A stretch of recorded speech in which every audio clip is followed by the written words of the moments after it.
अमिताभ बच्चन कई इंटरव्यू दे चुके हैं, लेकिन एक बहुत अच्छे एक्टर होने के नाते इन तमाम इंटरव्यूज में सिर्फ वो अमिताभ नजर आते हैं जो पर्दे पे हमको दिखते हैं।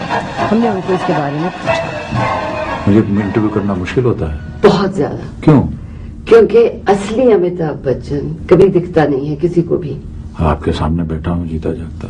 नहीं, आपके हमने कई इंटरव्यूज देखे हैं, मैंने खुद किया है, लेकिन ऐसे लगता है कि अमिताभ बच्चन जो हम पर्दे पे देखते हैं उसके पीछे कोई अमिताभ बच्चन है ही नहीं।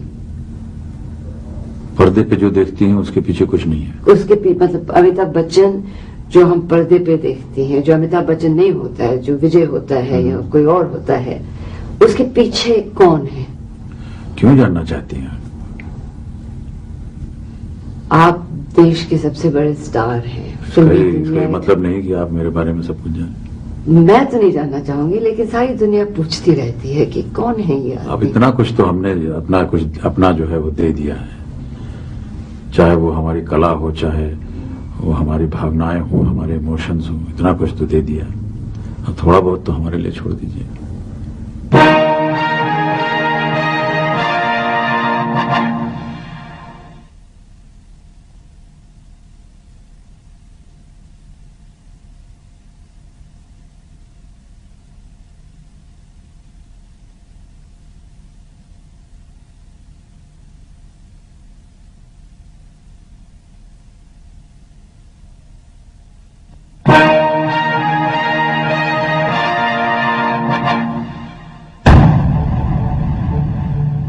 इंसाफ बिक रहा है, ईमान बिक रहा है, बाजार 1984 में इंदिरा गांधी की हत्या के बाद अमिताभ बच्चन पॉलिटिक्स में भी आए।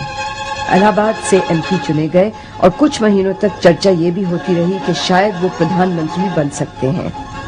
फिर अचानक उन्होंने इस्तीफा दे दिया और अब वो मानते हैं कि उनका राजनीति में आना गलत था और ये गलती ये दोबारा नहीं करेंगे।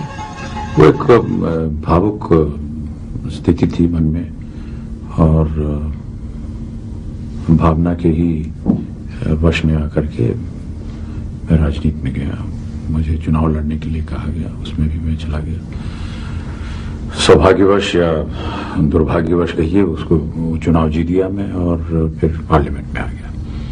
लेकिन मुझे राजनीति आती नहीं है और ना ही उस समय आती थी। मैं वो मुझे एक नेगेटिव लगा और मुझे ऐसा लगा कि इससे पहले कि मैं अपनी जो नेगेटिविटी है वो अपने कंस्टिट्यूएंट्स को सौंप दूं, इससे बेहतर होगा कि मैं उससे दूर हट जाऊं और इसलिए मैंने उसे छोड़ दिया। नेगेटिव क्या लगा आपको? मेरी अपनी कमियां। मैं इस काबिल नहीं था कि मैं राजनीति कर सकूं या जो राजनीति का मायने होता है उसे सही तरीके से जिन लोगों ने मुझे चुना उनके लिए कुछ कर दिखा सकूं। जो देश के हालात हैं, गुर्बत है, पिछड़ा हुआ देश है, बाकी दुनिया कहीं आगे निकल गई है, इसके बारे में आप सोचते हो? कई बार। क्या सोचते हो? जो देश के हालात हैं, जो देश विदेश के हालात हैं, उन्हें अखबारों में पढ़ता हूं, देखता हूं, सोचता हूं।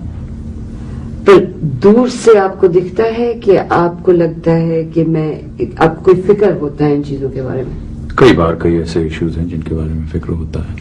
मतलब चाहे देश के अंदर हो, चाहे विदेश में हो, गांव की स्थिति हो, गरीबी हो, दुर्घटनाएं हो, बाढ़ हो, ऐसी चीजों के लिए हम लोगों ने कई बार काम भी किया है, तो ध्यान तो रहता ही मुझे।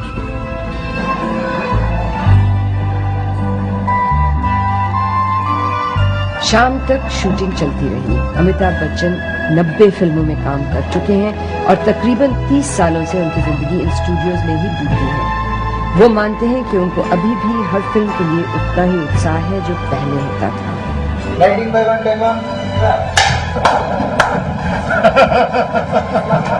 यही एक काम बड़ी मुश्किल से सीखा है जीवन में और प्रतिदिन एक नई चुनौती होती है, नया सीखने को मिलता है। अभी भी सीख रहे हैं, तो मेरे ख्याल में इसी दायरे में हम रहेंगे। और कभी निकल के कुछ और करने को नहीं सोचेंगे आप? किताबें लिखना या कुछ और? अब वो सब चीजें तो जैसे कि समझ लीजिए एक एक्स्ट्रा करिकुलर एक्टिविटीज या इत्मीनान से बैठ करके करने, उसके बारे में हम नहीं कह सकते हैं। अगर काबिलियत होगी लिखने की तो यदा कदा कोशिश करेंगे, लेकिन ऐसा मन में भी कोई विचार आया नहीं है। हम आपके लिए यकीन करना शायद मुश्किल हो, लेकिन भारतीय फिल्म उद्योग के सबसे बड़े सुपरस्टार का कहना है कि वो जब अपने भविष्य के बारे में सोचते हैं तो उनको उन्हीं चीजों की फिक्र रहती है जो आम इंसान को है। जो आम आदमी जिन चीजों से फिक्र करता है और जो आम आदमी जिन चीजों से डरता है, खाना हो, रोटी हो, कपड़ा हो, मकान हो। आप हमारी मजाक कर रहे हैं? नहीं, क्यों नहीं, इसमें मजाक की क्या बात है। आम आदमी इन सब चीजों की फिक्र नहीं करता। आम आदमी गरीब होता है, आम आदमी को नौकरी करनी पड़ती है। हाँ, तो मैं भी नौकरी कर रहा हूँ, पर आपको इन चीजों की फिक्र नहीं होनी चाहिए। नहीं, ऐसा कहना ठीक नहीं है। प्रतिदिन फिक्र रहती है।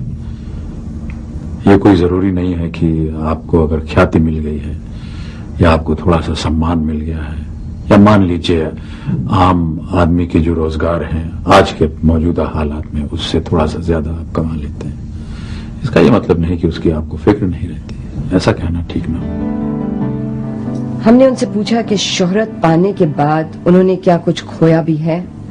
खोया मतलब कि हाँ, ये जो चीजें जो रोजमर्रा की चीजें हैं, ये तो हम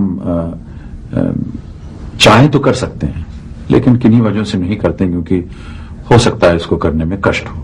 अगर मैं चाहूंगा आज की मान लीजिए बंबई या दिल्ली या कलकत्ते की किसी दुकान में जाकर के कुछ चीज खरीदना चाहूं, या एक आम नागरिक की तरह टैक्सी में घूमना चाहूं या स्कूटर पे घूमना चाहूं, तो अगर मैं करना चाहूं दरअसल तो मैं ये करूंगा या कर सकता हूं। थोड़ा बहुत हो सकता है कष्ट हो सकता है कष्ट ना भी हो, लेकिन क्योंकि भीड़ वगैरह जम जाती है, या आजकल तो कम लोग पहचानते हैं मुझे, तो इतनी ज्यादा भीड़ नहीं होती है। मैं कह रहा हूं कि इसके अलावा और कोई तकलीफ नहीं है। तो हाँ, ये सही बात है कि अगर घर में किसी चीज की जरूरत है और अगर उसे मंगवाना हो तो हो सकता है कि शायद आप पर्सनली जाकर के उसकी चॉइस ना कर सकें। ये एक सैक्रिफाइस करना पड़ता है, छोटी सी सैक्रिफाइस किसी और को जाकर के आपके लिए करना पड़ता है। फिर आपको उसकी टेस्ट और उसकी चॉइस के ऊपर या उसकी इंफॉर्मेशन के ऊपर डिपेंडेंट होना पड़ता है।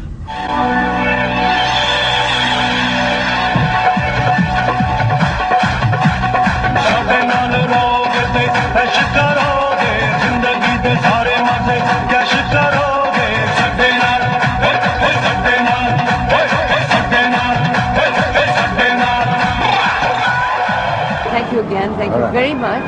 Take care.